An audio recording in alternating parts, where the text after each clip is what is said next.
Welcome to Storefront for Art and Architecture. We are here today to discuss resilience.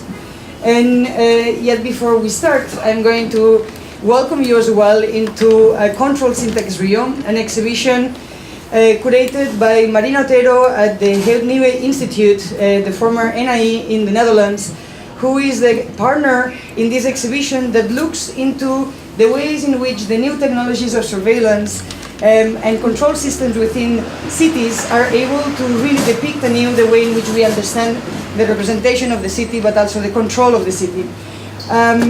Curated by Marc Guasiuta and Farzin Lofty-Jam, this installation shows us 7 moments that the IBM algorithm developed for the city of Rio de Janeiro for the Olympic Games has managed to produce in terms of understanding how questions of emergency or security are triggered in those algorithmic systems that through their cameras are able to see when the city is about to collapse, when the city is about to burn, when the citizens are about to protest. And so through those different sensible movements through an image, this model that is being surveilled and has been filmed, there is an ongoing film that depicts that space of possibility of total disaster. What are the consequences for architecture, for urbanization, and for design are yet to be opened. But so the exhibition is part of a long project that we are starting with the Het Nieuwe Institute to discuss cities.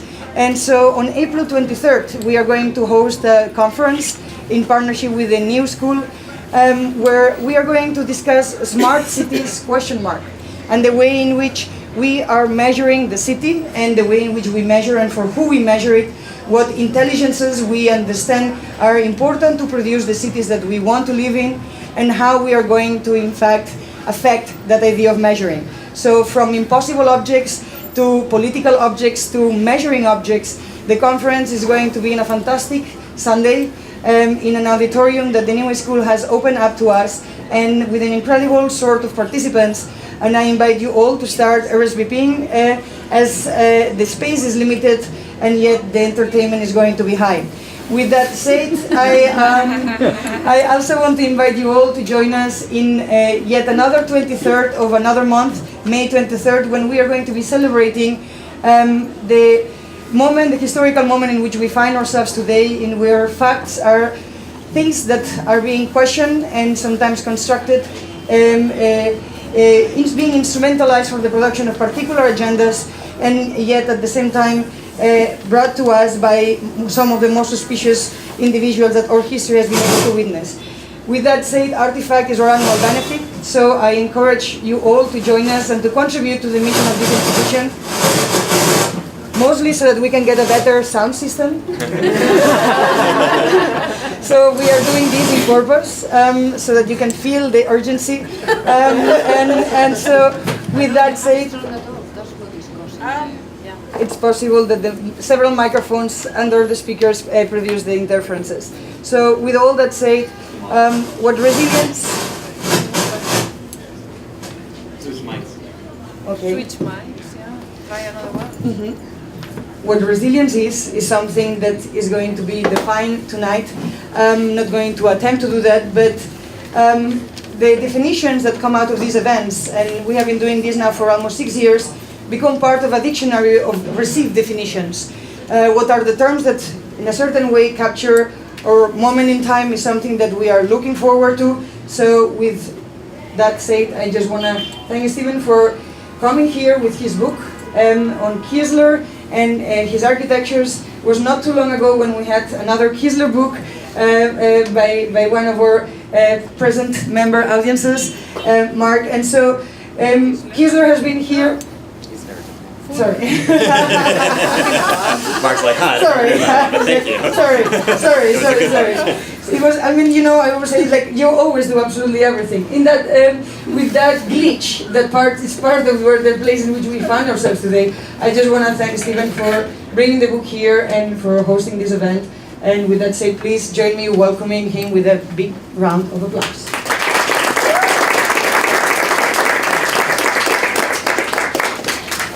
Thank you. I think that works. There we go. I have to talk closely. So A lot tonight. First and foremost, I just want to thank everyone here tonight. Thank you to our panelists, Cal Poly students and alumni that are out there, and to Ava and her team at Storefront. Also, I need to give a quick shout, I have to do this, to our Cal Poly Metro sponsors, HMC Architects, Morphosis, Co-Architects, Bullfalp, CSDA Design Group, Theater DNA, and Art Group of Graphics. Also, a quick hello to my 11-year-old daughter, Alicia, who's here in the front. I think it's a parent's responsibility to embarrass their children. Anyway, so tonight's event is a book launch on a project I've been working on for quite some time. It was originally my PhD dissertation at Princeton and now a book from MIT. But our event tonight is more than about that project. It's a series of panel presentations and discussions surrounding a topic of interest related to one of the book's themes, elasticity.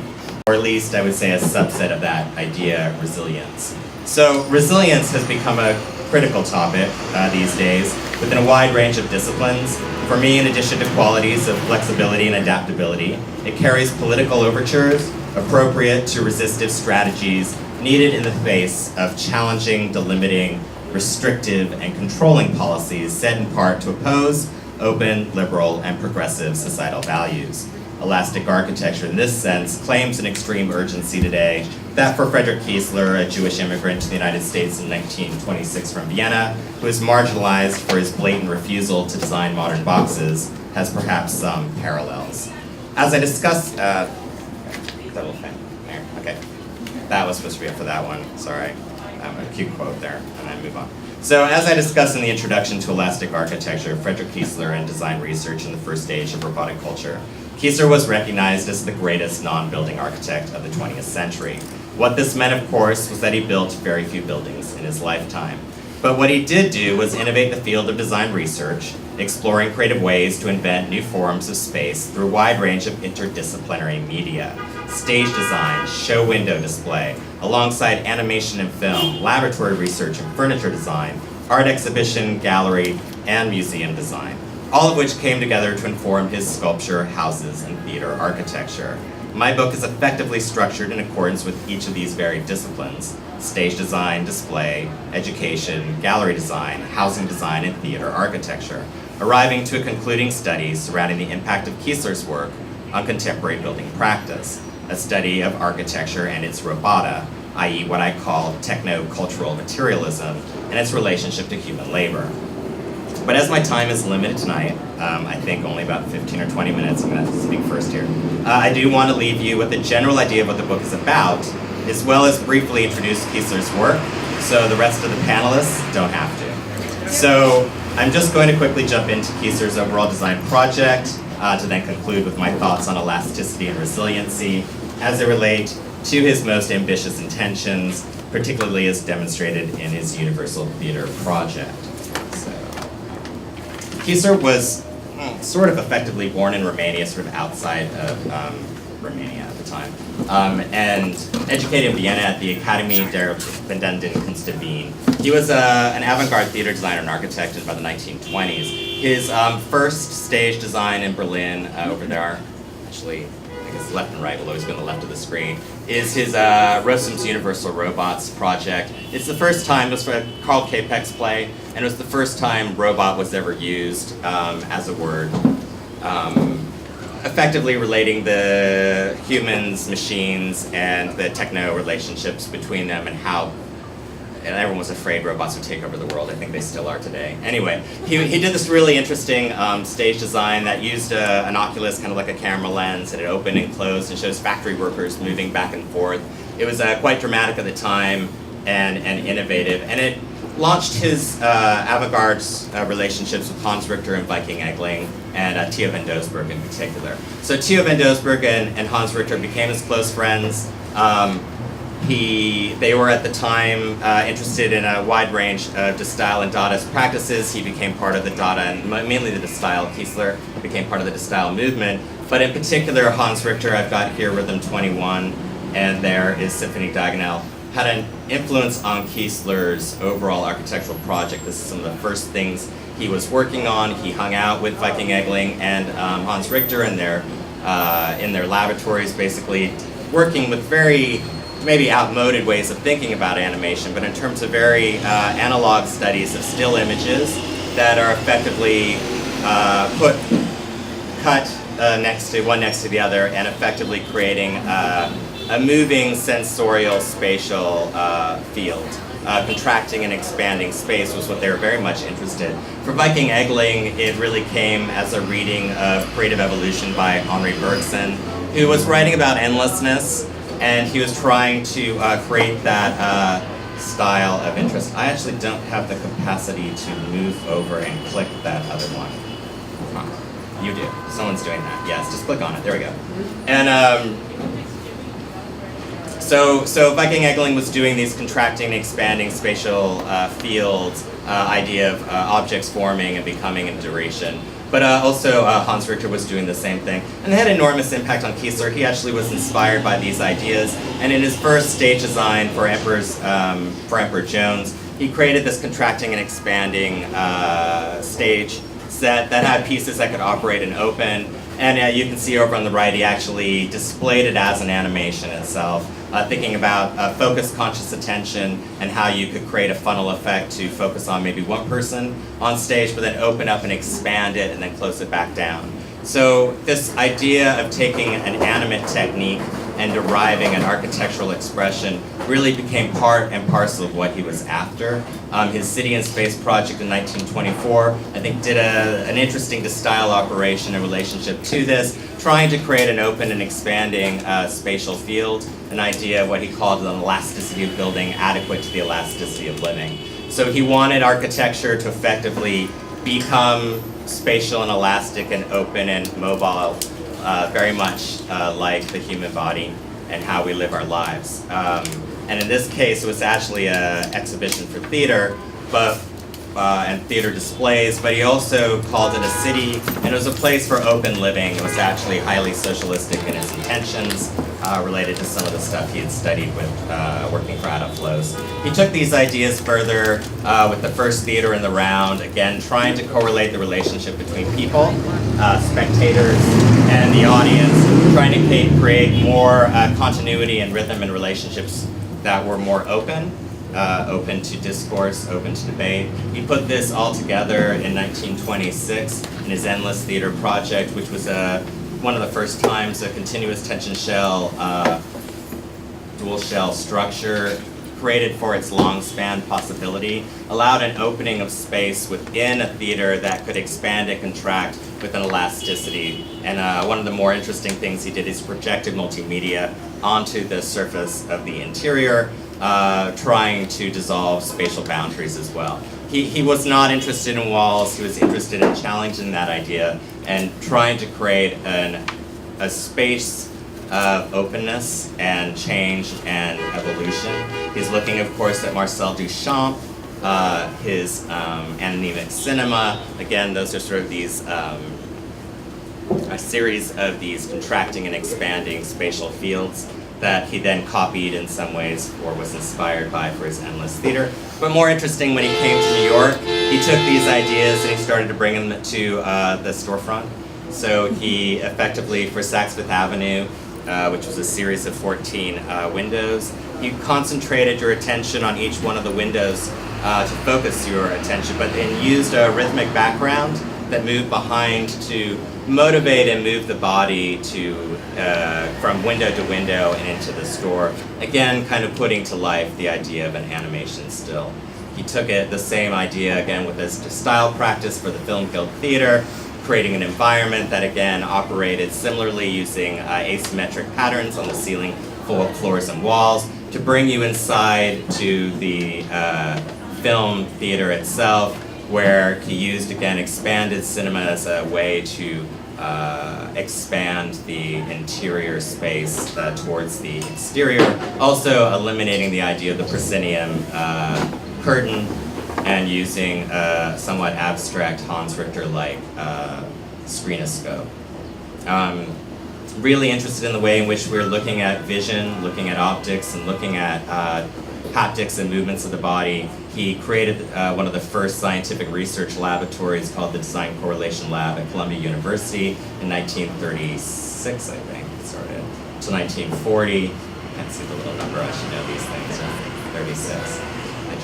And And he was looking very specifically, I like the neon, that's new, of the humanity, our buildings, and our environment, and looking at the relationships, looking at technology, and looking basically how they might correlate together or work together. He was teaching these ideas in his laboratory, putting together these incredible sort of time motion graphs, effectively to make this, I really like the neon, this moving body in motion, and effectively his mobile library. So he started to actually take the idea of the elasticity of the human body and correlating that to the elasticity of the actual architectural environment. So the mobile home library effectively was able to move, it could spin around and rotate, you could use, it had different sizes and scales for books that could be used in different ways, and you could move around and operate it. It was telescopic, pieces could be removed and added into it. These are sort of the ideas that he was chasing and developing in this notion of what he was calling at the time an elastic space and elastic operation. He was also looking at aesthetics and the relationships of how, let's say, you see a book on the shelf and you might want to actually take it off the shelf, and how do we understand depth perception? Again, very similar to cinema. So he's looking like you could see this in the room around you. When you see in sort of still moments, and in those moments you seam them together in your memory and you put it together into a depth perception or spatial field. He went a little nuts with this. He created this thing called the vision machine. It tried to simulate human memory, and it totally failed. Anyway, it was closed down, his lab at Columbia in 1941. He tried to hang on an extra year, but they took his office away. Anyway, they were really impressive research, though, and it had an enormous impact on how he started to think about architecture. In terms of here in 1942, during his Surrealist Gallery exhibitions, this one for the Art of the Century, he's looking at Duchamp's work, and he's basically creating an animation. Focusing in his shadow boxes, you to look inside an image, and those images are set to motion. But even more interestingly, he's starting to invent what he calls an elastic space. In this shadow box device, it's a little hard to see, but the woman is looking into a lens at one image while simultaneously seeing fisheye lenses of the room behind her, while also looking into the room before her, which then you move into that room and you see the room that you passed by in the past with the after images in your memory. Seeing that as an elastic spatial condition, bringing together an architectural space. These are also all inspired by Hans Richter's Stalingrad scroll, which again also does this interesting thing where as you see one image, you look back at another abstract frame, and then they sort of the way in which it starts to move the body, activate you, and put you and set you to motion. This is part of what the project's about. It's a study of automatism and automatons. I'm not going to get too much into that today, but it's part and parcel of what he was after and what he was looking at. If you can see, ultimately, he's starting to put these theater events together, and he's starting to, all of his gallery events had this movie cinematic quality to them of a series of images along this was a crocus yellow ribbon that brought the different images together in memory. Here's his surrealist exhibition as well, doing similar things, now adding lights, so the lights would turn on and turn off and focus your attention. He's also looking at his chair, and the chair itself is supposed to be repositionable. It's also able to shift for multiple people in multiple places. Actually, it really hurts if you ever sit in one, but that's, again, beside the point. Ultimately, he has his surrealist galleries where he's really starting to seam these ideas together. It's starting to become an immense distractive environment where, again, each image is placed on the ceiling, walls, and floors, and he's starting to link those together in a curvilinear manner, which he's then taking to his halls of superstition with a different theme, ultimately figuring out the architecture for it, and then developing that into what eventually became the Endless House. So the Endless House is this idea of enfolding the environment around the body, but also has this elasticity for the possibility of multiple spatial environments that aren't, there's no ceiling, walls, and floors. They have a certain openness and extensivity. They're creating interior relationships, but at the same time they're open to the exterior relationships. And ultimately he's going to project film technology on the interior to diffuse those spatial boundaries. This has had an interesting impact. That's actually Cornell in 1965, 64, a student who applied to a position in his firm. Mark? Anyway, really interesting, found that in his archive. He didn't hire the kid because he had no work. But really interesting type of architecture, which maybe you've seen more recently. And other stuff he was doing, which I also find is important. He's looking at primitives. He's looking at primitive geometries. This is how he invented his 1947 endless house. He's using techniques of basically taking rock formations, and he's starting to add and subtract them, mold them and manipulate them to create what eventually became his 1947 Paris Endless. It's a quite erotic project. I'm not going to get into it tonight, but he was hanging out with Wilhelm Reich at the same time, and discussions on orgasm theory, and ultimately those skylights were for release. Which is interesting then when you get to more contemporary sort of developments of that kind of architecture in the 2000s. There's the Endless House, there's Peter Cook, trying to figure out how to make complex curvilinear geometries. And I think that's really a part and parcel of this sort of animate project. But it's also an interesting one because it's about organizational space. So with the Mercedes-Benz building, they're looking at Kiesler and how you might organize an environment and move that environment to create multiplicity of spatial environments. Ultimately for Kiesler, and this is where my book kind of concludes as well, the Universal Theater is a really interesting case. I don't know if I have, can I point?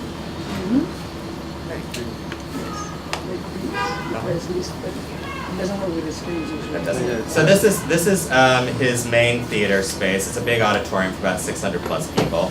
Again, using illusionary cinematic environments, projecting on everything. But this is actually a 30-story skyscraper, and it's for a wide variety of corporate and activities related to film, related to movies, related to production houses, to radio, and he's basically putting a series of theaters inside this space. And so when people are going to work every day, they're actually part and parcel of the theatrical environment itself. The lobby of the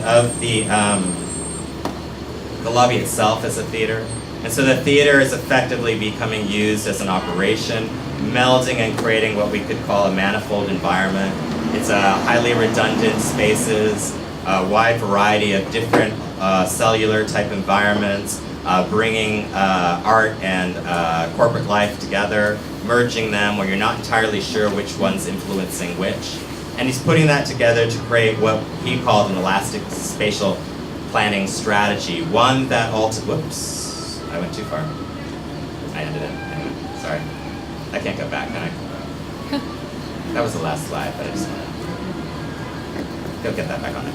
Anyway, he's trying to create a kind of a revolutionary environment, one in which you have a series of theatrical events running simultaneously. So maybe someone's in control of one situation, but you're not in control of everything else. And that, I think, added to the possibility of what he meant by a resiliency. So I'm just going to really quickly conclude, and then we'll open to a series of more discussions. But I should note, I'm going to say this, I'm not exactly a proponent of resiliency per se, as by its very definition, it is first and foremost engages in the complicit acceptance, if not the permissive allowance, of acts by dominant forces. Resilience primarily engages in defensive, if not reactionary tactics, being resilient in the face of something else. However, similarly to what I vehemently argue in this book on Kiesler, I do believe there is something to be gained by formal, spatial, technical, and organizational strategies that support a more socio-politically engaging, morally and economically valued, multicultural and progressive world culture, which as architects we definitely need to keep fighting for.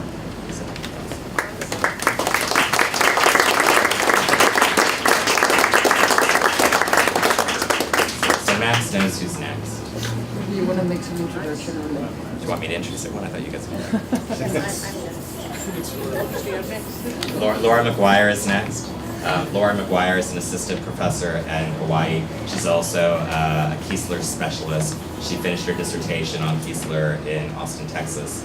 And I would say I'm really happy to have her here because I always know if I don't know something about Kiesler, she does. So, and vice versa. So we have fun together. Yeah. Okay, thank you. It's been a long trip here, so I'm still kind of dealing with jet lag, but hopefully this will make sense. Thank you. Sorry. I'd like to start off this presentation on sort of a personal note. Lately, I've been thinking a lot about resilience in relationship to relocation. Over the past 6 years, I have lived in 5 different cities and in 2 different countries, and sometimes in more than one house or apartment in each of these locations. So I've been considering what it means to find one's footing in the world in a period where migration often seems more the rule than staying put. So I recently moved to Honolulu, and one of the first things that struck me there are the enormous banyan trees, which are planted in a lot of the downtown areas. Now, banyan trees are themselves migrants. Originally from India, they were introduced to Hawaii in 1873. And they grow by embedding themselves in an existing tree, and over time they take up primary residence. Now, banyans are resilient not only for their capacity to grow in the homes of others, but also because new roots descend to the ground from their branches above. They put down roots as they need to, always finding nutrients in fresher soils. Over time, they can grow and spread over remarkable distances. The foliage of the largest specimens can extend well over 1/4 of a mile. Frederick Kiesler also knew something about relocation. After living through 2 world wars, his building projects would have expansive and elastic walls, but firm roots as well. Human beings are contradictory. While we often crave novelty and adventure, we also crave a degree of predictability and familiarity. Kiesler eventually came to realize that resilience of the psyche and the resilience of culture could be strengthened by tying it to a particular plot of ground. Now, dislocation had characterized Kiesler's life as a young man in the former Austria-Hungary. While he moved voluntarily to Vienna to attend school, his life in his home city of Czernowitz, which is what we're looking at now, in the eastern province of Bukovina, would soon be irrevocably altered. After World War I began, the Russians invaded Czernowitz, shelling buildings and burning and pillaging many surrounding villages. Most Chernovitzers, including Kiesler's family, were evacuated prior to the arrival of the Russians and migrated west as refugees. We're looking at an evacuation notice from 1915. After serving in the war, Kiesler returned to Vienna, joining a large population of Jewish refugees, also from Bukovina and nearby Galicia. Kiesler's story was symptomatic of the conditions of post-World War I Central Europe, where shifting borders and territorial nationalisms displaced hundreds of thousands, both physically and culturally. In the wake of the war, Kiesler no longer had any real home to which he could return. When Emperor Franz Joseph abdicated the throne in 1919, German-speaking Jewish families like Kiesler's, who resided in the furthest flung regions of the empire, found their national affiliation with Austria extinguished almost instantaneously.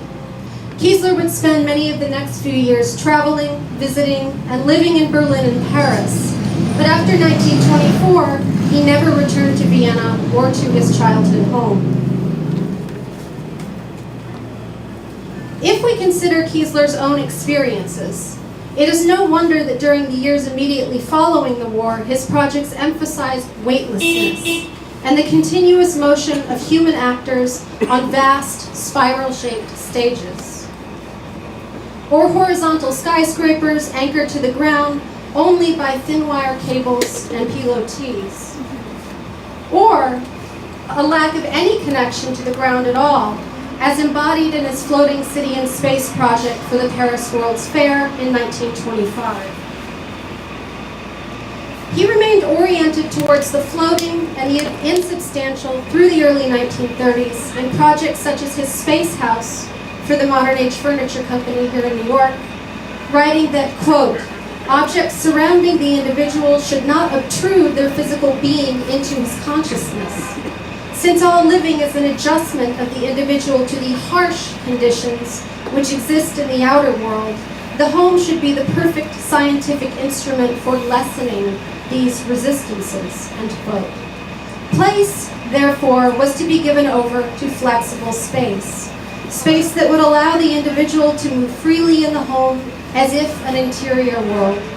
Psychic resilience depended on the ability of the inhabitant to shape his or her own environment, regardless of location. It was resilience without roots.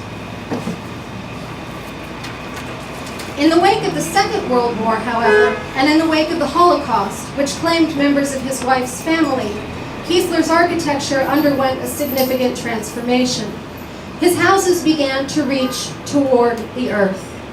His tooth house studies of the late 1940s have curvatures connecting them to the ground. His earliest endless house model is composed of two roughly equal-sized ceramic pieces, the house shell and the earthwork on which it rests. In his drawings, his flexible shells expand, even explode outwards, but the human figures sit comfortably beneath on solid ground, or are shaded by a hovering shell from the heat of the sun. Kiesler's points of anchoring were not always external. The endless house is gathered around and bound to a central utility tree and stair. This is perhaps more clear in plan where the stair functions as a centering or a rooting point for vertical movement. In this way, one is able to gather a variety of experiences and views while moving up or down the central anchor. This is probably a lesson that Kiesler learned from Adolf Loos. Kiesler's endless house really, to me at least, bears a marked conceptual similarity to Loos's early Rondement. In later sketches and models, the energetic surfaces of the endless house hover above the earth, but with nurturing roots growing downward, holding it fast to the firmament. The scale of its supports in relation to the shells emphasize their crucial significance to the design as a whole. In the Mary Sisler house, which was the closest he ever got to actually building an endless house, we can see these roots penetrating into the earth, creating subterranean environments for inhabitation. Rooting as an antidote to dislocation and diaspora is seen most vividly in the Shrine of the Book, his final commission. Constructed to house the Dead Sea Scrolls, which had been discovered within weeks of the United Nations vote to recognize Israel as an independent nation, Kiesler and Armand Bartos designed a building seemingly half submerged in the landscape. So one follows a long subterranean path to the heart of the building, and a cylindrical anchor on which these scrolls are displayed rests under a swirling inverted funnel that opens to light above. It is a space of centering, and in Kiesler's own words, a sanctuary of rebirth. Beneath the scrolls, the cylindrical root continues underground and is clad in local stone. Kiesler wrote that he, quote, deliberately avoided the surface treatment typical of international modern construction. He preferred materials expressive of Israel, the land of today, and the land of days so long ago when the scrolls came into existence, end quote. Although he himself was a wanderer, Kiesler discovered that architecture can respond resiliently to the psychological and cultural costs of international migration by forging a physical connection to the earth. Thank you.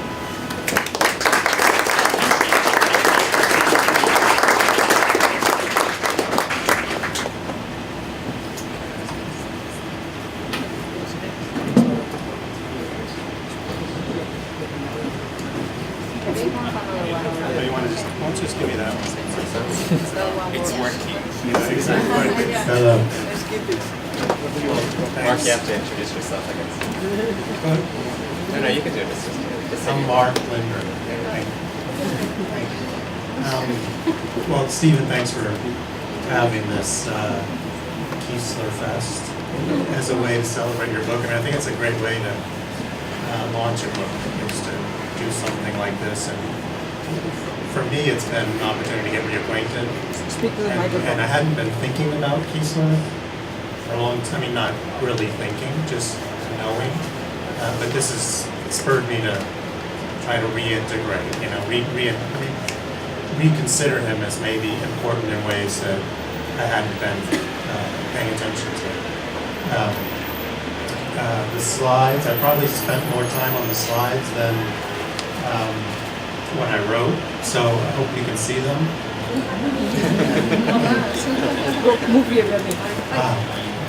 And please look at them. Which one do I press? The red? This arrow. Okay. So this is a welcome chance 20 years after I wrote a piece on Kiesler to look and see just how resilient Kiesler is, or just how Kiesler is resilient. It's a chance, like a reunion, to see if we can reconnect, if my interests in his work are resilient enough to rekindle an old, what seemed to me, a romance. Right now, I'm on the lookout for early exemplars of architectural imaging practices, and Kiesler seems like a sure thing.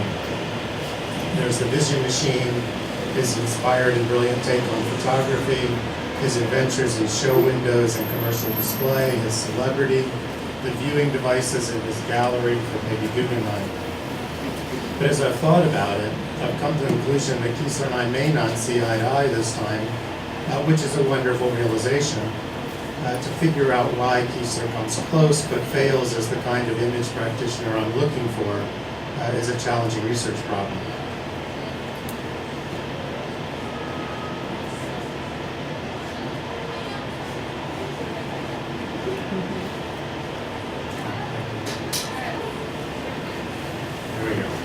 My question these days is, what might architectural practice become if its primary means and ends were imaging? An obvious answer is it would certainly become a more resilient player in today's world of Instagrammatic culture, shelfie politics, and Pinterest theory. But images operate both with stupidity and intelligence, so we need to ask and understand and pursue the question very precisely. Which is not easy because I don't have a precise definition for images or imaging, but I do have an aphorism.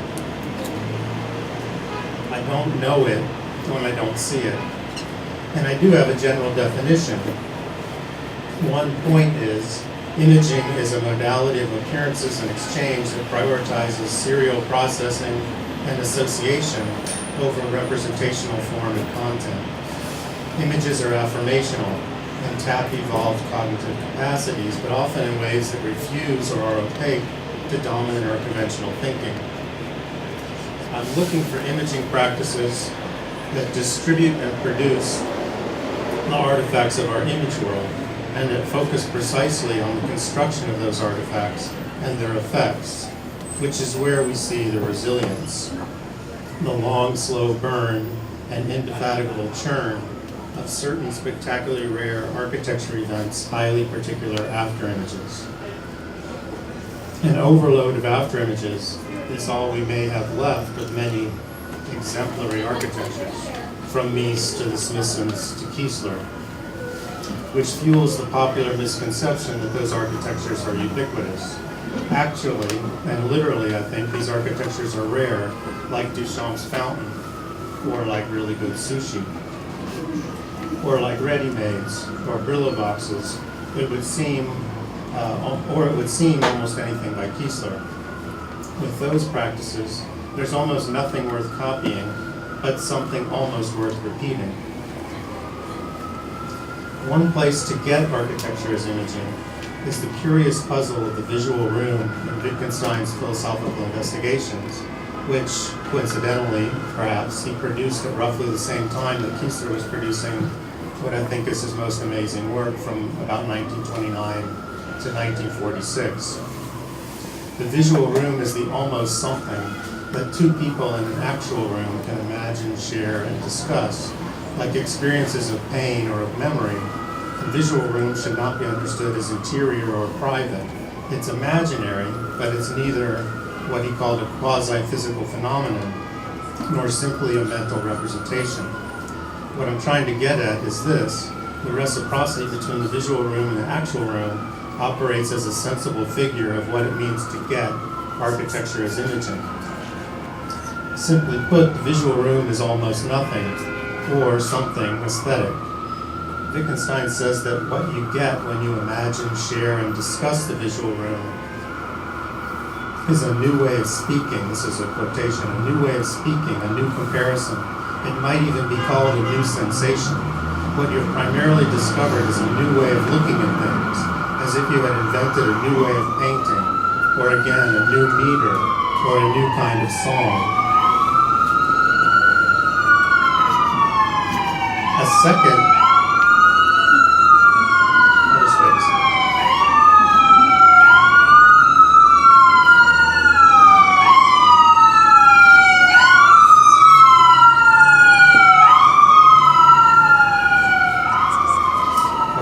besides the visual room, a second analogy or parable of architectural imaging that might be useful is the famous and important Supreme Court case, Kylo versus United States. We could call it the case of the image machine. The question before the court was whether the police use in 1991 of an Ajima Thermovision 210 scanner to produce, quote, a relatively crude image, thermal image, of the exterior surface of a house constituted a warrantless search. The authorities suspected that Danny Lee Kylo was growing pot in his house, and sure enough, the image produced by the scanner showed that, and this is what the court wrote, the garage roof and a sidewall were relatively hot compared to the rest of his home, and substantially warmer than the neighboring units. That imaging was used to obtain a search warrant, marijuana was found, and Kylo was arrested, tried, and sentenced to jail. But the court determined that if the government uses a device that is not in general public use to explore details of a private home that would previously have been unknown without physical intrusion, the surveillance violates the standard of a reasonable expectation of privacy. The court's decision turned on two conflicting issues. Writing for the majority, Justice Scalia argued that upholding Kylo's conviction would, quote, leave the homeowner at the mercy of advancing technology, including imaging technology. While Justice Stephen countered that what he called off-the-wall images are less intrusive on subjective expectations of privacy than what he called through-the-wall images. So regardless of these arguments, the police use of the Ajima Thermovision 210 produced an off-the-wall visual room that is no less puzzling, legally speaking, than is Wittgenstein's, philosophically speaking. It's also puzzling architecturally. The implications of the Kylo v. United States decision for conventional distinctions between public and private, space and wall, images and pictures, and the ways that vision machine technologies, from X-rays to Facebook to drones to cladding systems, increasingly confuse them, is, I should say, endless. The court's language is theoretically fraught from a spatial and architectural point of view, but more important in this case, imaging is the real culprit.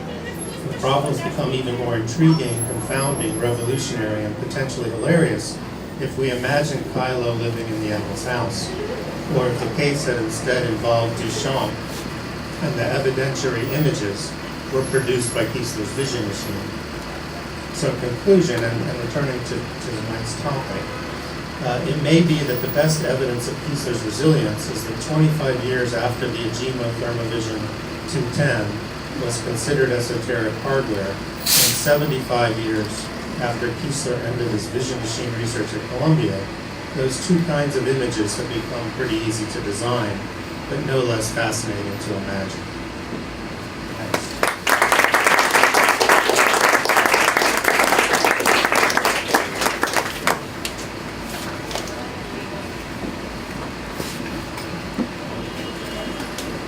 Hello. Thank you, Eva, for the invitation to participate in tonight's series, and for Stephen for initiating its arrival here. What I'm personally compelled by in Kiesler's body of work is the predominance of themes like perception and mechanisms of vision. These are themes Kiesler explored in depth, including, as we've seen, a series of studies on vision machines. And accompanying this image, Kiesler wrote that neither light, nor eye, nor brain, alone or in association, can see, but rather we see only through the total coordination of human experiences, and even then, it is our own conceived image, and not really the actual object which we perceive.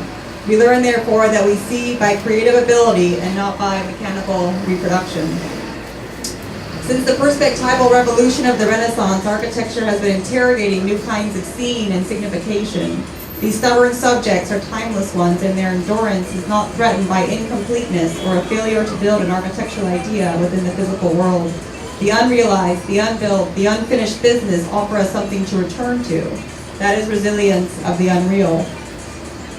We're in a ripe period of reappraising the aspirations of representation in architecture, namely in which the value of realism that dominated the last decade is being challenged by contemporary authors and techniques of image making that desire to slow vision down and blur the gap between reality and fantasy. As we know, art and architecture share a long history with the staging and documentation produced through photographic records. This intersection extended to Kiesler, who meticulously staged his photo shoots. In these evocative photographs of his cast aluminum nest tables from 1935, a woman suggestively straddles the furniture on the left, her bare back exposed in the right, leaving only a trace of the table in the background. Looking at these photographs, resilience is in the ambiguity between the artifact and the fantasy. It is within this gap and between these worlds that these images offer us the pleasure of delayed conclusions or elastic perception. A particular interest is the relationship that developed between Kiesler and three prominent photographers of the time, Percy Rainford, Hans Nemeth, and Irving Penn, who were each selected to photograph Kiesler's endless house models. Of Percy Rainford, Kiesler remarked, "For him, reality is on the glass of the camera. He is the only photographer I know who portrays with sharpness and exactitude what the camera sees, not his own eye." For Kiesler, vision is a messy sense, too quick to confirm a reality, so instead he turned to the mediated lens of the camera to detach his model out of a world of seeing and into the elusive space of representation. Pictured here is a shot taken by Percy Rainford in 1950. Through simple backlighting, Kiesler's model is flattened to a silhouette in elevation. Rather than using light and shadow to reveal form, these properties are used precisely to mask it. The image is left unresolved and must continue in the viewer. The viewer in turn becomes maker, wrestling with possible narratives to fill the blank flat canvas. And without changing the viewpoint, and in an equally arresting photograph taken during the winter of 1959, depicting his large endless house model mid-process, this distancing occurs through transparency. Photography's properties of lighting, focus, and depth of field are leveraged to construct an X-ray-like scene that is neither literal nor abstract, but in which both exist in a fluid pendulum. Imagine the game you played as a child when you stare at the clouds. After a few moments pass, the once blurry masses would form apparent images with which you could point to and name with specificity, a face, an animal, and so forth.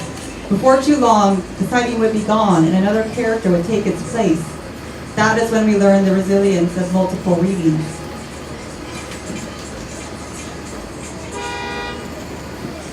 Here in the photograph taken in the spring of 1959 for Harper's Bazaar magazine by Hans Nemeth, Kiesler appears with his model. With similarly dramatic lighting and contrast, and with the aid of Kiesler's black attire, his head appears to emerge from the void of atmospheric dark and float in front of the model's central window opening. It is here that the image presents its most haunting illusion, Kiesler addressing the viewer, surrounded by a dark halo. And on a second occasion during the same time, Kiesler was photographed with his model by Irving Penn for Vogue magazine, in this case behind his model and with an additional prop, a cement bolt casually left on the roof of the house, identifying the model as an unfinished object. Here, differentiated lighting teases visibility of both Kiesler and his model. Edges alternate between sharply defined and suddenly invisible. The viewers offer the delight in tracing the model's ambiguous extents. The model photographs selected and displayed here are more than a neutral participant in Kiesler's arsenal of representation, but are elevated to that of a persuasive partner, one that fortifies the enigmatic properties of Kiesler's work with the medium's own tools and assets. The model and the photograph, the architect and the photographer, join a reciprocal union in image making. Their offspring, this collection of womb-like images, permit viewers to merge certainty and possibility, truths and illusions, reality and representation, and project a narrative with whatever mental hinge they choose. This is the resilience of partial absence. Today, the methods by which we have chosen to represent real form have given way to myths of an objective reality obsessed with reproducing the real, images that aspire toward higher and higher levels of resolution and immediate consumption. Let us now praise the unreal, a mode of projection for resisting immediate conclusions, singular readings, totalizing completeness, and instead embrace the gaps that promote new ways of seeing, that promote ambiguity, absurdity, speculation, and meditation. These are themes central to the work done in our office, and for us, that starts with an attitude towards slowing vision down. In our age of expedient media, vision is all the more fraught by quick first impressions. We have lost sight of our most elastic sense. It's time to do a little stock-taking into our most common and most shared practice, image making. More than ever is the space of representation a charged statement about how the world could or should be. It is a dialogue, our most robust force of resilience. As architects, our dialogue takes many forms, from drawings to models to photographs to the discussion this evening. And with that, I'd like to follow up on these threads in our conversation.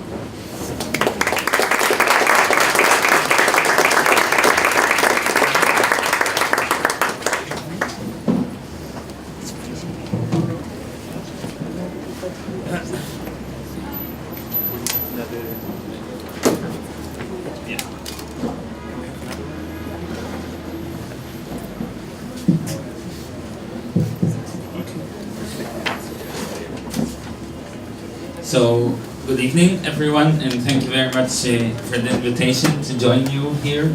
We are cooking sections, Alon and Daniel, and despite the fact that we are not going to talk about Kiesler tonight, we are going to talk about resilience, and we're definitely going to talk about trees as well. So, I think we might find a few points and threads to take this conversation forward and to really think how Kiesler's work might be relevant to various issues that we think are urgent to discuss today. In September 2006, only a year after devastating Hurricane Katrina, one of the largest homeowners insurers in the US, State Farm Insurance, changed the definition of coastal area from 1,000 feet to 1 mile. By extending the coastal zone over 5 times inland in the name of security, existing houses were moved closer to the water than they had ever been. This post-disaster decision reclassified the taxonomy of space as if the houses on the waterfront had already been flooded. This redefinition did not make coastal houses more resilient. It just constituted a form of insurance engineering of the coast. It defined the zone where inhabitants were not only at risk, but legally detached from any form of disaster relief provided by their home insurance. This decision to push the coastline further inland left thousands of policyholders in a new legal limbo of potential eviction concerning the eventual loss of their mortgaged home. Along one of the most fragile coastlines in the US, architecture lost its agency to provide safe shelter and was superseded by insurance interests in the provision of secure environments. The economic value of floodable properties dropped as much as their protection coverage against disasters did. State Farm Insurance lost interest in securing houses that were too far away from the newly created safe ground. But not only did they make mortgages go literally underwater, they also invented a new definition of nature by building environmental liability. In a similar way, the management of climate-related risks is ceasing to be managed through construction of green buildings. Instead, the logic of neoliberal finance is superseding architecture once again, as there has emerged a new logic whereby there's a decreasing need to design climate-responsive architecture. Contrary to high-tech insulation materials or triple glazing, global capital has invented other building blocks to make houses resilient while making them work as active assets. The use of urban resilience as positivist sustainability has been co-opted by neoliberal urban governance. Resilience has become a conventional market practice to increase real estate speculation in the name of preempting negative scenarios. It perpetuates a logic based on the need for risk assessment and blind belief on scientific reports. And it commodifies the idea of doing good while keeping the victims in a recognized fragile condition. While in the Gulf of Mexico, insurance policy took over architecture's ability to provide resilient inhabitation space, in New York City, former Mayor Bloomberg decided to protect the city from the future effects of climate change. His 1 million trees project for New York added 1 million trees with the intentions to improve air quality, increase shading, and reduce energy consumption. In other words, to make the city more resilient. Many of those trees were planted in low-income neighborhoods with poor tree canopy and high asthma rates. The project was accompanied by an extensive community-based survey that asked people to document trees in their street and neighborhood to promote the caretaking of different species while taking away that task from the mayor's office budget. However, the New York tree map released earlier this year revealed something different. The 682,515 street trees provide information on the tree species, trunk diameter, and exact address of each single tree. They constitute the full calculation of the environmental services and financial gains they provide. According to a forestry department formula, yearly capacity of stormwater interception, conservation of energy, removal of air pollutants, and reduction of carbon dioxide can be accurately calculated into annual benefits that every single tree provides to the city. So, to understand that new logic of market-derived resilience, we can look at the perversity ingrained in the trees planted here along Kenmare Street.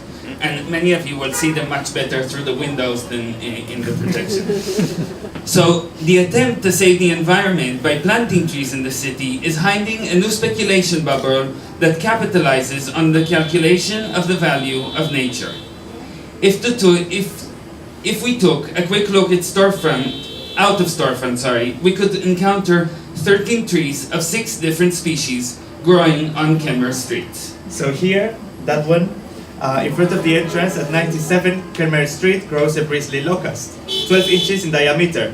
Her yearly stormwater interception is 2,002 gallons and is valued at $19.82. Her energy conservation is $182.27.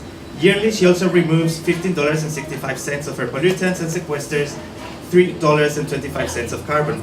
Thus, annually, the bristly locust out here is worth $224.24, an asset that is being traded upon for offsetting purposes and that legitimizes the destruction of landscapes elsewhere in the country. At 87 Kenmare, there is a thornless honey locust, 8 inches in diameter and worth $136.59. Another honey locust, 14 inches in diameter, valued at $239.66. And an American basswood, 4 inches in diameter, with a value of only $24.90. Now, across the street, at 100 Kenmare Street, a honey locust is worth $239.66. The thornless honey locust on 92 Kenmare Street is valued as well at $239.66. Next, on 86 Kenmare Street, another thornless honey locust conserves $194.14 of energy and benefits a total value of $239.66. On number 85, $239.66 is the value of a honey locust. A thin pin oak, his trunk only measuring 2 inches in diameter, provides $39.01 right in front of 72 Kenmare Street. Next door, at number 70, another pin oak provides the same amount. Then northern oak, red oak of number 64, 3 inches in diameter, provides same annual benefits. And while down at number 60, the thornless honey locust provides $49.49 of environmental services. The last pin oak on 52 Kenmare Street, 2 inches in diameter, is worth only $39.01. So despite its prime location in downtown Manhattan, Kenmare Street's ecological value is pretty low, we have to say. Only $1,789.56.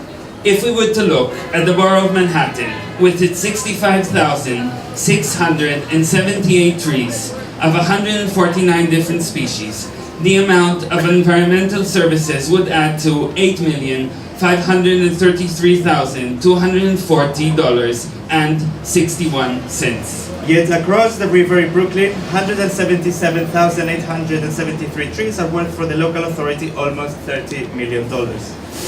And even more so in Queens. Its 247,165 trees are worth $44,554,982.74 a year in benefits. Since the late 1980s, and increasingly after the collapse of the housing market in 2007 and 2008, an ever-increasing number of international investors and credit institutions have shifted their activity from real estate speculation to the trading of natural capital. What we are observing here in New York is just one example of a booming market in which owls, lizards, carbon dioxide, and trees are assigned with a price tag. In this transformation process, a neighborhood like East New York, comprised of a population of which more than 50% live under poverty line, is now becoming one of the highest valued neighborhoods in the whole city, generating annual benefits of millions of dollars in environmental services. Very quickly, some of the most vulnerable people in the city can be swept under a new speculative market where the environment will be a driving force for new forms of dispossession, real estate speculation, and urban renewal. Reinforced structures, energy-efficient glazing, or LEED certificates will not make humanity resilient to the effects of climate change. On the contrary, they will carry on instrumentalizing resilience in order to create new markets. New forms of capital are monetizing the environment through the banking of nature. How would then architecture become a tool to make the environment resistant to human impositions so that it can form itself anew?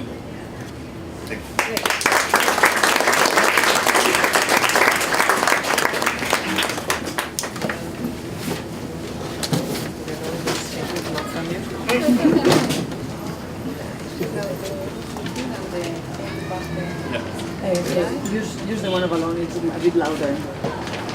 This one is better? That one is louder. And this, right. This one. Okay. All right. So thank you very much for. But use it. Yeah, oh, sorry. And thank you very much for inviting me to be here. It's really a lot of fun to see Kiesler in this very different ways. And thank you very much, Stefan, for finishing the book. Did you bring a copy? You should be showing it. Yeah, they're Where selling is them, it? right? They are somewhere. They're selling them, yeah. It should be. How much? But it would be nice to show It's up to it, you. no? Because the cover actually inspired me to think about this idea of Kiesler, the caveman. I'm also super interested in the fact that we are now kind of in a cave here under this installation. And of course that we can think very much of Kiesler as somebody working at the threshold between art and architecture, as Storefront has been doing for almost 35 years. In September it will be 35 years since Storefront opened here in Prince Street. So we are getting there. And in many ways, Kiesler established new protocols and new perspective for architecture, which is very much what Storefront has. So I could not think of a better fit, actually, between this book of Kiesler and which I'm going to show you, because that's the purpose of our book opening. Stefan, you have to learn.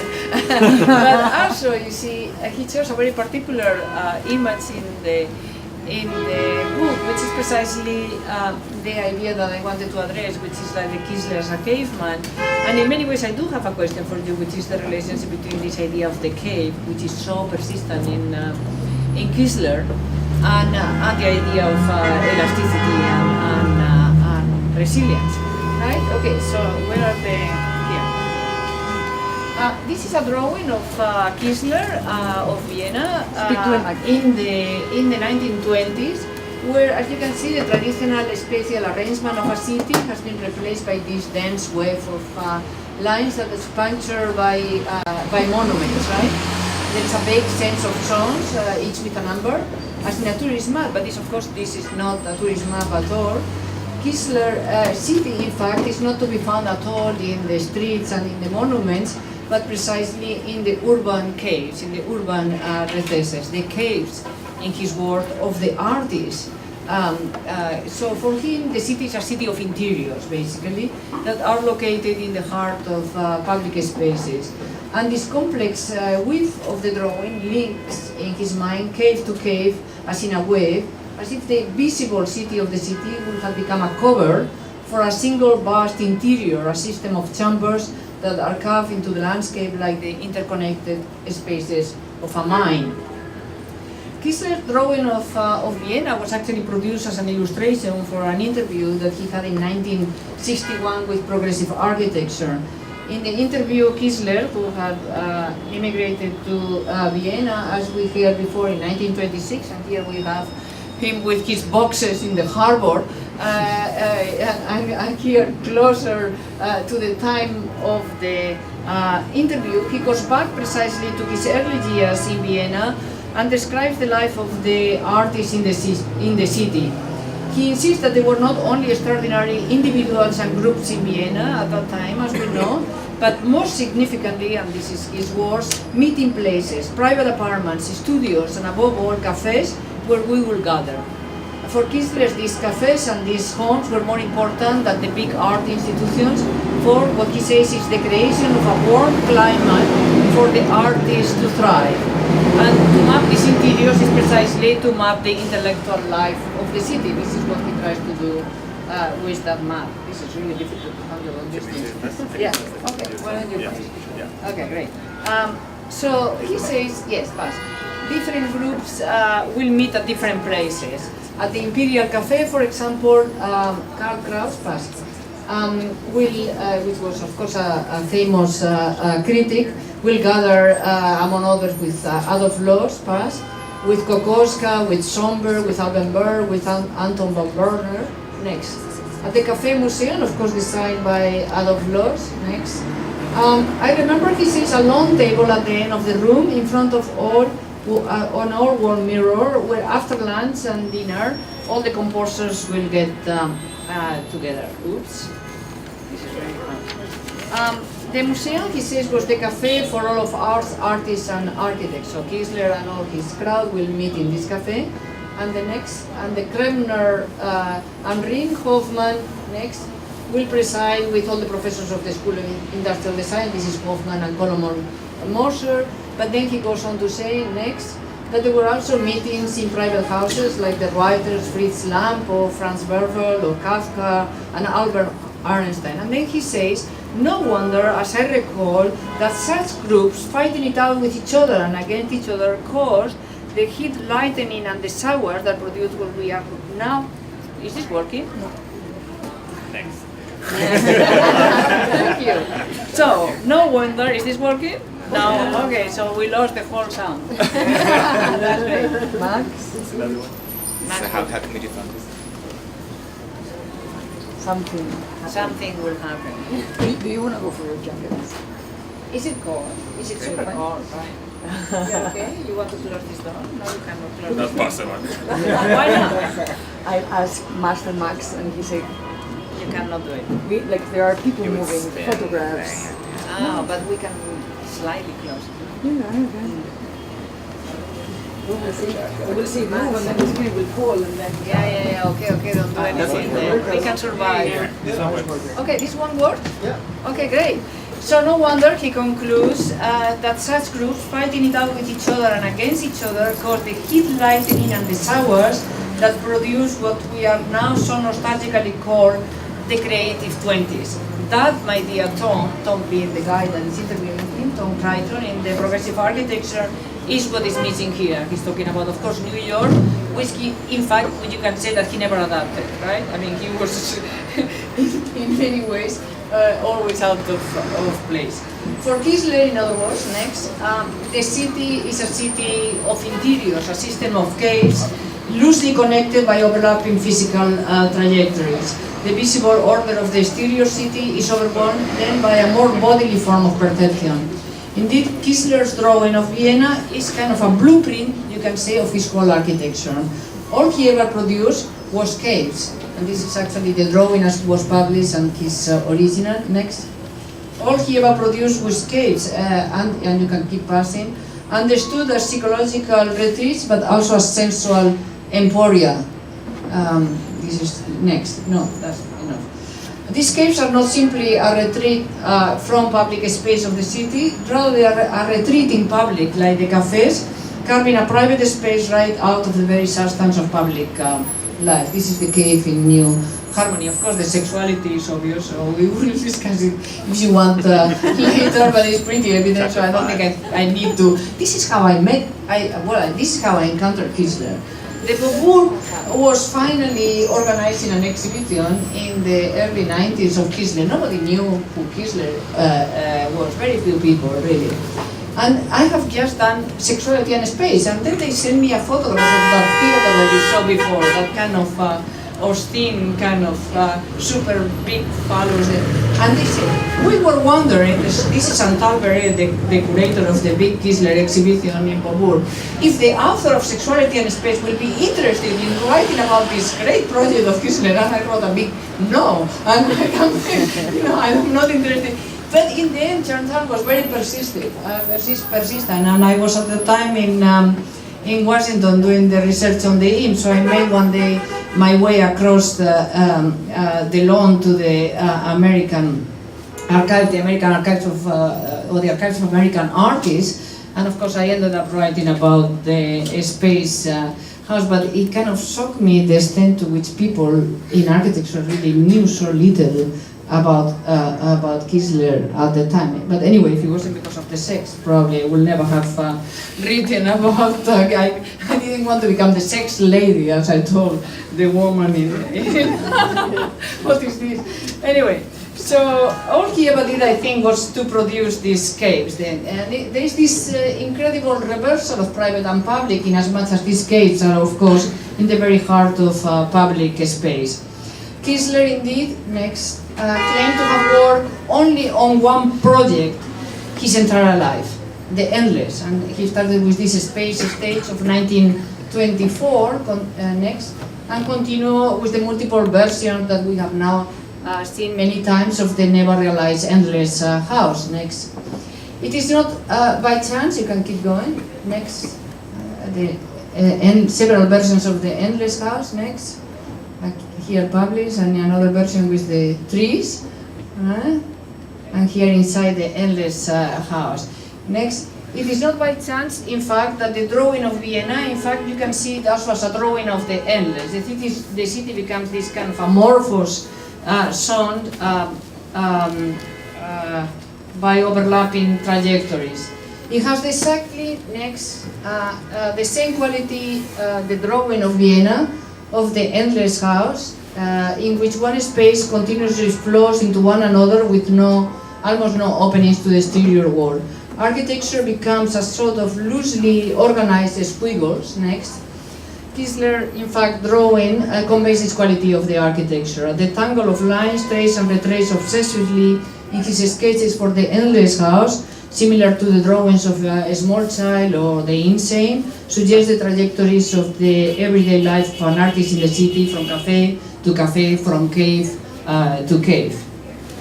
For Kiesler, the primary role of architecture is to satisfy appetites, whether sexual or gastric. If art could be accepted like sex and sex like eating, he writes, men and women will not feel like perverts, shamelessly or seen in the presence of architecture, of modern architecture. For Kiesler, modern architecture was actually filled with repressions that needed to be unblocked in the name of pleasure. To talk about the project of the Endless house is in many ways to talk about, which Kiesler, by the way, did when he was already in the United States, is in many ways to talk about the city of Vienna, the city of Freud. It is to talk about the Vienna that is carried around the world by emigres, the portable city. Kiesler had no doubt that everything in his work could be traced to his early years in Vienna. He writes the 3 years 1922, 1923, 1924 were the most fruitful of my life. What I'm doing today are just follow-up of these ideas, and I'm still looking, right? Kiesler drawing in that sense is a kind of self-analysis. But it goes even further to identify architecture with the womb and claim, and next is this whole incredible scene of emigres at that time, you know, all in Peggy Guggenheim gallery. You see the little Kiesler on the bottom and Max Ernst in the second row, Ozan Fan, André Breton, Linder, Bernice Abbott up there with his Mondrian on the right, Duchamp next to him, and of course Peggy Guggenheim and so many others. So this is really very important in relation to our discussions today about emigres. But as I was saying, next Kiesler goes on further to identify architecture with the womb and claim to have discovered architecture next when at the age of 3 he crept under the voluminous peasant skirt of his Ukrainian nanny and struck a match. Right? I mean, I don't know what happened afterwards, but it's not very difficult to imagine, right? Kiesler, of course, next. So his work in direct opposition to Le Corbusier, Mies, and all of them, that is in opposition to the main architects that were represented in the International Style exhibition organized by Philip Johnson and Kickchok in the Museum of Modern Art. The exhibition next included only Kiesler in a marginal role with a single photograph of the film Guild Cinema next, and the interior, which is also like a cave, was not in the exhibition. And Kiesler describes the discomfort of the curators with his work. Philip Johnson, he writes, came with Henry Russell Hitchcock to see plans of my work. Here were the plans for a building that looked like an egg, not like next. Not like your customary box. It wasn't a square, it wasn't in steel, it wasn't in glass, it wasn't in aluminium. It was absolutely outside the mold of international style. And this is the really heartbreaking side of it. He was literally starving. Kiesler apparently survived thanks to the coffee shop owner on 6th Avenue in Manhattan, who fed him and his wife every day. And when he was finally thrown out of his apartment because he could not pay the rent, he was actually friends with the super that will allow him to go up to his apartment to be able to use the drafting tables that the landlord has confiscated because he needed it because he was working on the shop windows for such. That's the typical nightmare of Manhattan, right? You go to work and you come back and you will swear that somebody has been there, but actually somebody has been there, right?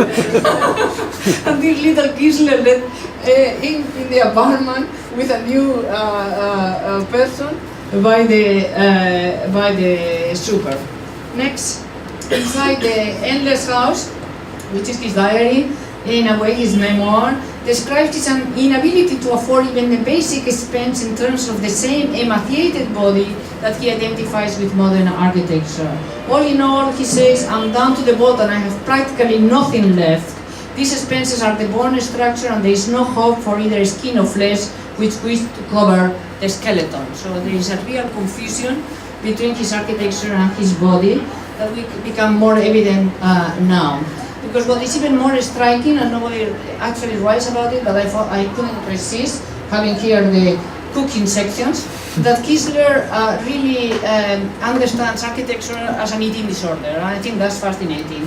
In the course of the same interview, he explains modern architecture as architecture on a diet, and then in an extraordinary confusion of his own body with the body of architecture, he describes the aftermath of World War I, and he writes, we had nothing to eat. I recall very well the situation. I had rice, chiefly, and mushrooms. I remember only too well the mushrooms, which I dried and reheated again and again, just as I did with the tea leaves. As in our living habits, we start to clean off everything that was surplus in design, ornamentation, certain luxurious materials, moldings, this and that. Everything became, over the years, simpler, cleaner, whiter, and what we call functionalism was on its natural way. So, functionalism was really a reaction to the overstuffing of the Victorian age. Architecture had to be put on a diet, and the rectangular style did it. Now the period of the diet is over and we can eat normally again. However, that does not mean that we should overeat and overstuff ourselves with whipped cream, ice cream, or with architecture either. End of the quote. Next. And precisely, Frank Lloyd Wright's Guggenheim Museum was an example for him of this overstuffing. He said this building is sensuous, the most architectural in New York, but structurally overweight, right? For Kiesler, a balanced diet means the endless house, which is the elimination next of any residue from what he calls the rectangular style, the skin and bones architecture of the modern period. Everything in the endless house, of course, is a skin. The skin is the structure, like in the egg. Just as Le Corbusier ideas about health and architecture started with his obsessions with his own body, Kiesler's physical condition organized his theories and designs. He could not separate himself from his architecture, he could not separate from his self. Actually, symptomatically, as you can see, he's always photographing his own body inside the body of the building. With his fragile frame inside the egg, it is as if the house had become his surrogate body. Kiesler, in conclusion, thought of the body as a kind of house and of the house as a body. It is not by chance that his memoirs, next, are entitled, you see, he's always inside something. He's always inside his own caves, inside his own structures. Next, again, next, again. And inside the endless house, which is his memoirs, is again, it's not by chance that he has this title, Inside the Endless House. So psyche and architecture are for Kiesler inseparable. But the funny thing that I wanted to conclude with is this idea of the cave is not just physical, it's also psychological. The great enemy of confinement, next, remains confined between his unrealized projects. So finally he goes to a shrink to deal with the fact that he can never finish anything. Even the endless house is continuously endless. Even when he has the opportunity of doing it, he doesn't do it. And also he presents it also in sexual terms, you know. He says it's like a cat that delays killing the mouse. There is lust in postponement, right? So even that. But anyway, he was finally to talk to a shrink, and he says this. He writes this: "I visit you half-heartedly. Now is a chance to dig into this cave." So again, his psychological problem is his cave. I wonder if today we can discuss this automatic reluctance of mine to remain alone with my ideas, secluded and shut off from any possibility of making them concrete, that is three-dimensional, to walk in and out of. At such moments, my unrealized ideas crowd me, almost shock me. I feel helpless. It has by now become so intense that I'm fearful if there is even a stretch of an hour between two appointments in which I'm left alone. I have become a nuisance to myself. Can we excavate the root of this conflict? Thank you very much.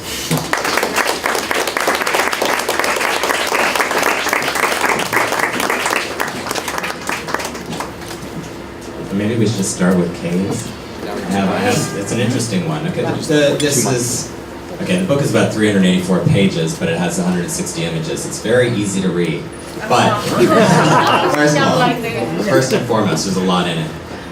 Chapter 5, of course, will take you all into the depths of psychoanalysis with Freud, and even some interesting shell-type structures of the mind, which is actually very much close to what he was looking at.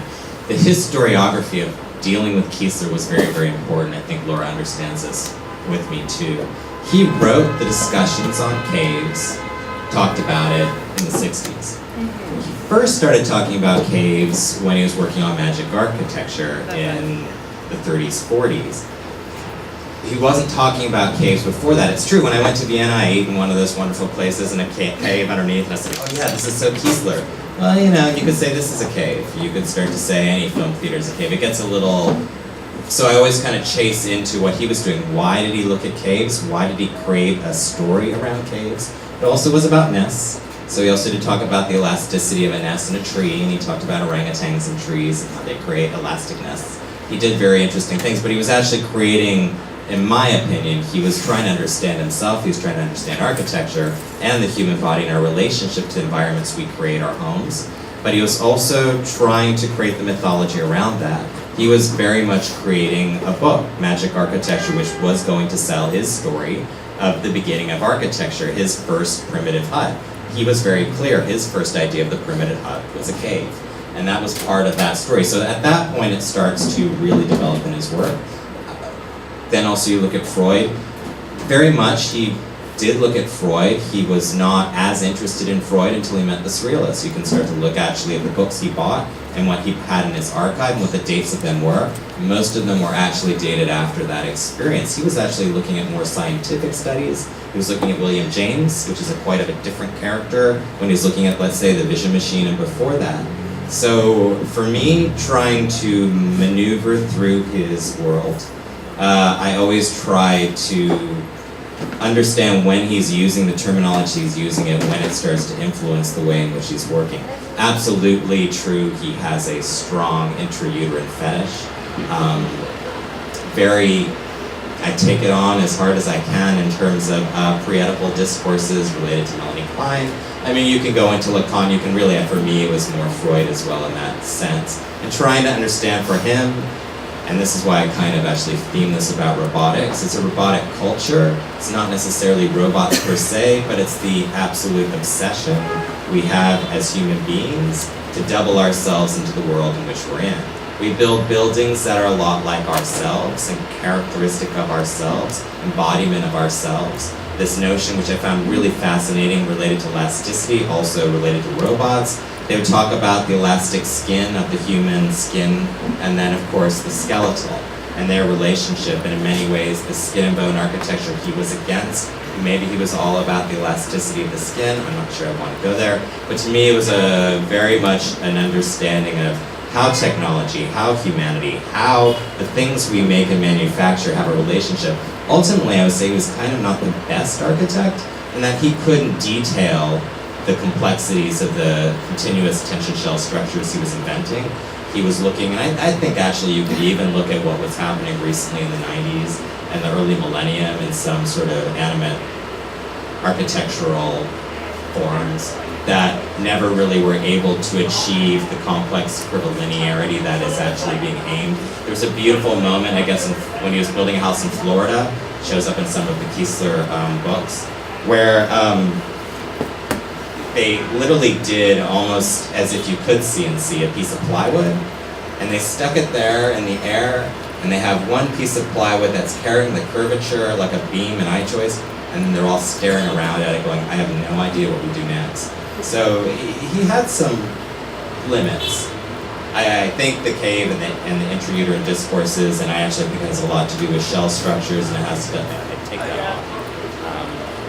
I'm not sure, I lost my way of stopping me from conversing. But I guess I can also make a comment back to what Carrie brought up, which I actually think is very much equivalent to something that always in my super ego working on this project related to Beatriz is what she would say. Sometimes Kiesler is everything for everyone or something for someone. And that's a really interesting point. Like when is, in my opinion, it's a clear dialogue that I can chase around. There's some things that don't fit into the puzzle, but for the most part I'm working on and trying to understand him. At the same time, you can keep finding new images and new ideas that open up whole new and fascinating avenues and open up that discourse of an open-ended conversation, which I think he was ultimately about. Is it due to a lack of talent or a lack of obsession with one thing? No, he was obsessed. The man was beautifully obsessed. Also, I think the food thing, I'm happy you brought that up with the cooking guys here today, because absolutely the diary Steffi Kiesler wrote, every single event. So Steffi Kiesler wrote a diary that recorded everything they did, but every single thing was food. Lunch, dinner, breakfast, lunch, we ate with so-and-so, we had this with so-and-so. Obsessed about it. For like 20 years. Yeah. And that was before he wrote Inside the Endless. So I mean, they just, clearly there was an issue related to hunger, maybe, food. I mean, he came from a wealthy family, right? His dad was a chief magistrate. There's things that didn't quite line up in the story of why he was always starving. Hello? Anyway, so I'm not sure I can answer the question of why he was always starving, because he was asking. an architect who's experimental. I was not asking. Yeah, no. It's funny that I'm- I was saying that he's established. And that is actually a good, you know, I don't quite agree with what you're saying about that the fact that he could not detail. That for me is not important. I mean, that's a particular idea of what an architect is, right? I mean, if you go that way, then Loos is not a good architect either. He didn't draw at all, right? Well, that's if you argue that drawing is the relationship to architecture. I wouldn't necessarily make that conclusion myself. Right. I mean, Kiesler got other people to draw some of his best drawings. I think they're. I'm just making a point that you're trying to work out a technological project that exceeds what is understood at that time period. And I argue that even in the conclusion too. He also, give him credit, 20 years later, 30 years later, 60 years later, they're still trying to find an economical way to build that kind of a complex curvilinear structure. It exceeds in some ways our knowledge, but he's a provocateur, and that's what's exciting about him. He has a story that exceeds what we're capable, and he pushes us, and that's what I like. Maybe. Yeah, you start. Maybe start and maybe close as well. There is something about how does visionary practice manifest itself throughout different time periods, and how you as historians try to recast that space of experimentation through different lenses. It could be sexuality, it could be elasticity, it could be materiality, structure, politics.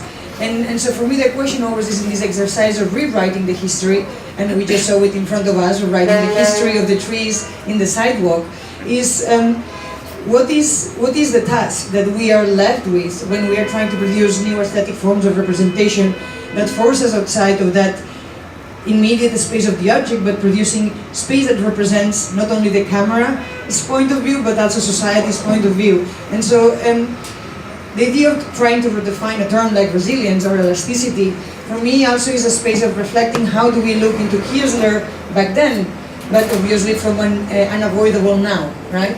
And it is in this unavoidable now in which the definition of the architect and what an architect is, and not only what architecture is, that I think we find all ourselves understanding what does elasticity mean in a time in which we may be saying enough pretty soon. But so maybe as a way of like closing comments, and so that everyone can get into the book and drink a glass of wine and become more fluid, I would like to open up the questions to the audience, to the other experts in the room, and maybe contribute as well some ideas to the conversation.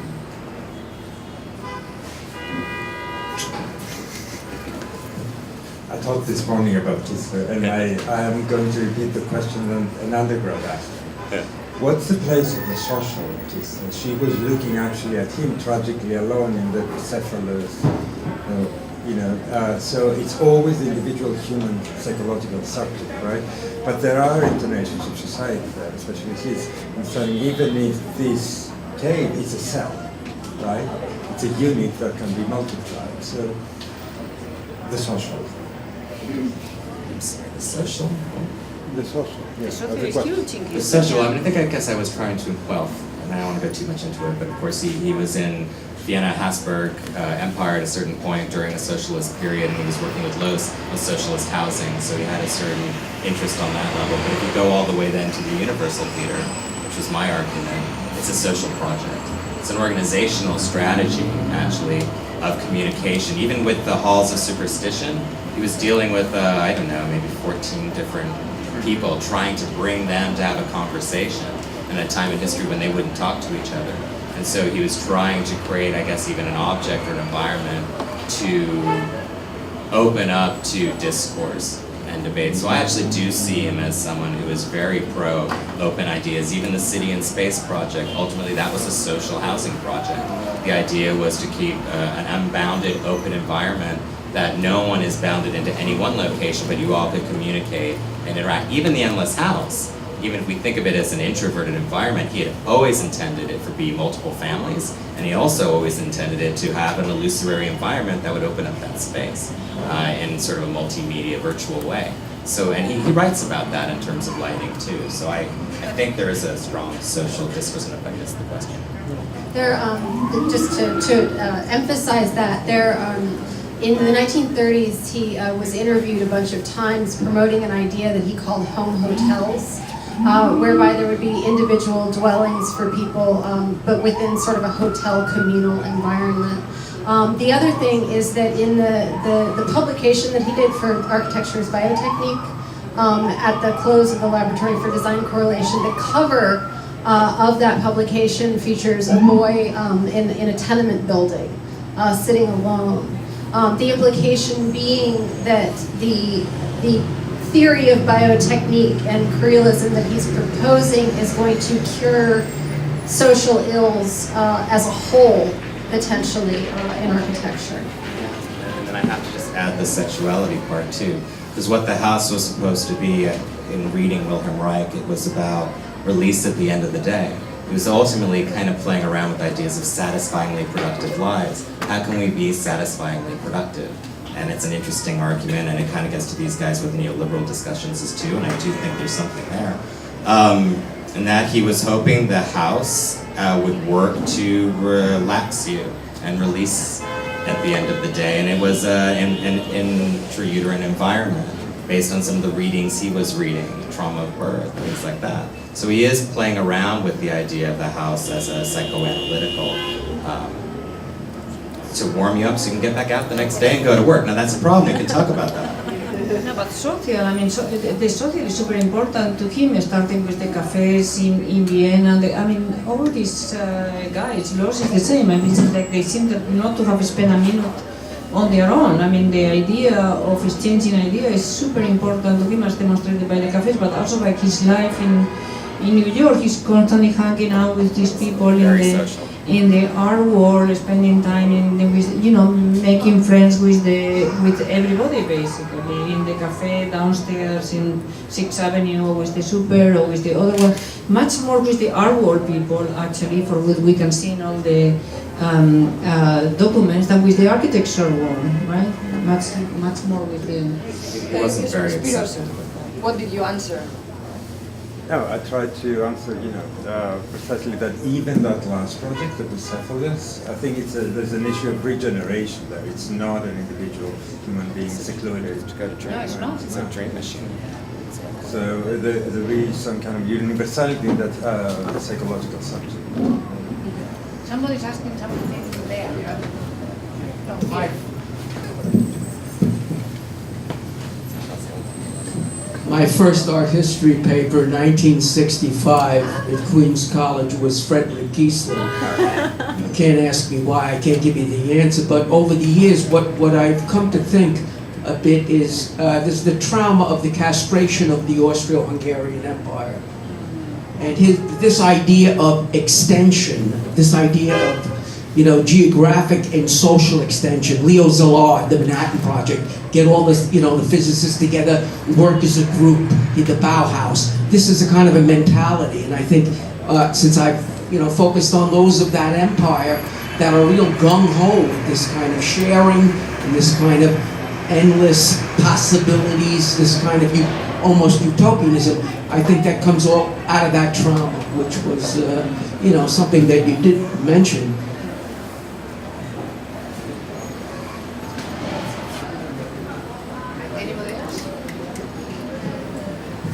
I agree. No, I think that's a hugely central issue for understanding Kiesler and where he's coming from. And I think it's been an observation that in sort of the scholarship that has happened on Kiesler from an earlier era didn't really take into account as much as it needed to be. I mean, he really was a person without a home once Czernowitz fell. And once that entire region of Austria was segmented off into Romania. So, the fact that he never went back, even to visit, I think is a telling thing. Like that perhaps the trauma was too great. He also never communicated with family. He didn't communicate with anyone who was, he knew of people, and his nephew would come to New York He didn't exactly help anyone. Very interesting as well. In that sense, not very different from Los, right? Yeah. Who was born in Moravia and that then now is part of, that then became part of Czechoslovakia, that never made contact with his family, that never went back there. So there is a whole, same with Hoffman, right? So I mean, there is a whole Austro-Hungarian group of architects that could be all. Where this all gets challenging for Kiesler, though, is also his mother died when he was 1.5 years old, right? So then you can make an entire argument around, and this is what I love about anyone who's read Otto Rank on the trauma of birth. You can write an incredible discourse all around the fact that his mom died at 1.5, he was raised by his nursemaid, and then you get into this discussion that Beatriz brought out about the flame that to light his way under the skirt, which is the definition of an architect, which is. There's an interesting thing, but I think there's so much also to his project that exceeds ever any one reading. With that said, and with the many more readings that I believe Kiesler is going to give us, but probably, hopefully, the next one will be Kiesler and social architecture and how we can take that further. I want to thank Carrie, Mark, Cooking Sections, Daniel and Alon, Beatriz, Laura and Steven. Thank you for the book, thank you for the night. Let's all buy the book.